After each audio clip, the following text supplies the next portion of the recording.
Good afternoon and welcome to Spectrum Television News at 12.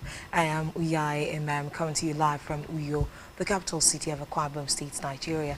Let's take a look at the headlines. President Tinubu unveils tax calculator to show impact on incomes.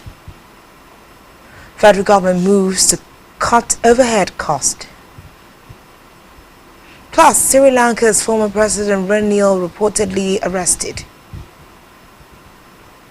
Stay tuned for details of these and more in a moment.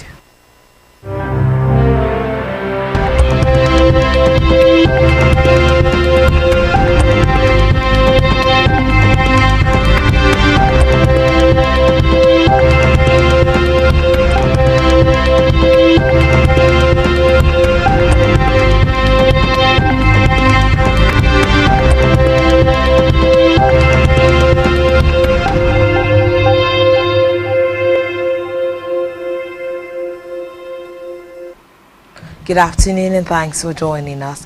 We begin this afternoon from the national scene where President Bola Tinubu has departed Yokohama, Japan for Brazil, where he will begin a state visit on the 24th of August, according to a statement signed by his special advisor on information and strategy, Bayo Nanuga.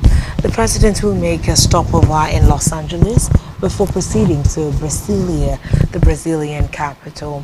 Tinubu began his two-nation trip on August 15, leaving Abuja with a brief stopover in Dubai before arriving in Yokohama on the 18th of August. While in Japan, he attended the opening ceremony and plenary of the 9th Tokyo International Conference of African Development, TICAD 9, held bilateral meetings and rounded off with an interactive session with members of the Meanwhile, President Bola Tinubu has declared that the rise of Nigeria to its rightful place in the Committee of Nations has already begun, assuring Nigerians in the diaspora that the country's economy is stabilizing, opportunities are expanding, and reforms are yielding visible results. Speaking at an interactive session with members of the Nigerian community in Japan, held on the sidelines of the 9th Tokyo International Conference on African development, I beg your pardon, the president said his administration is determined to reverse negative trends and make the country a land of prosperity for its citizens at home and abroad. He reminded the diaspora audience that while Nigerian can thrive, noting that governance is about thinking and doing, promoting unity, stability and progress. He also on its image, stressing that poor comments and negative reflections will not help the growth of Nigeria. In the meantime, the president has urged Nigerians to try a newly launched personal income tax calculator that estimates how much would be paid under the tax reforms his administration recently signed into law. In a post on his official X account, the president said the calculator allows citizens to compare their estimated tax under the proposed reforms. Tinubu noted that the reforms, which takes effect from January 2026, are intended to establish a fair tax system, one that never punishes poverty or weighs down the most vulnerable.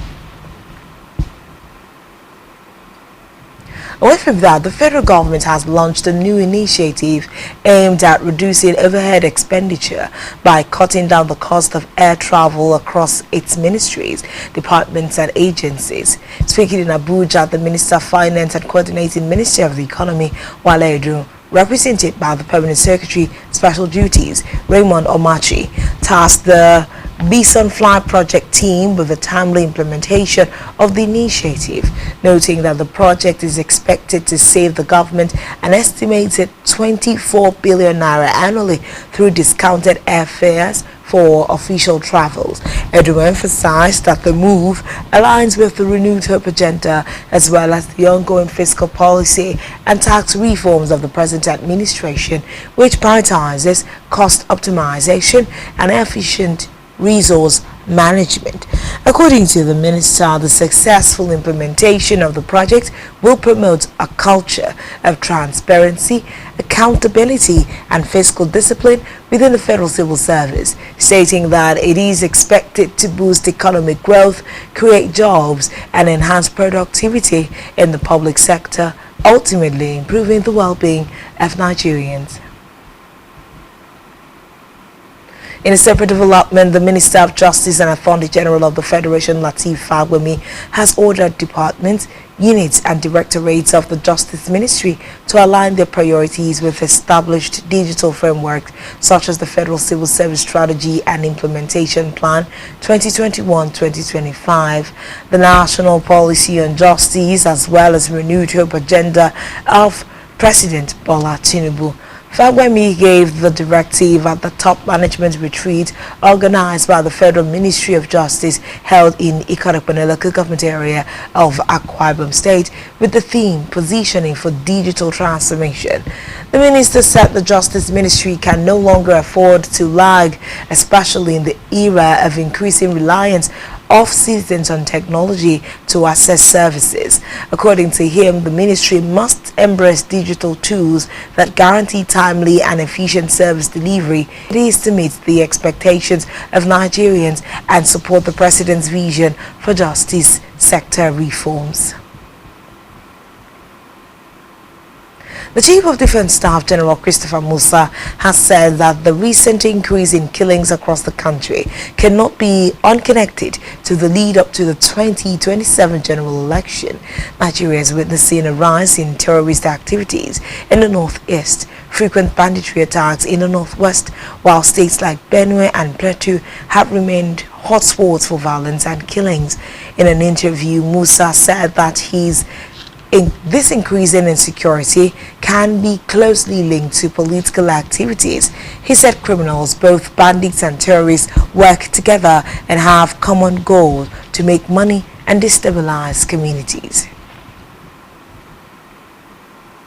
In another development, the federal government's Nigerian Student Loan Fund (NELFund) has disbursed 86.3 billion naira for the upkeep allowance of students and institutional fees under the student loan scheme. A breakdown of the figure shows that the agency has paid 38.7 billion naira as upkeep allowance to beneficiaries of the loan scheme. The figures further showed that NELFund paid 47.6 billion naira as institutional fees of students benefiting from the loan scheme. Details of the disbursement were obtained from the official X handle of NELFund.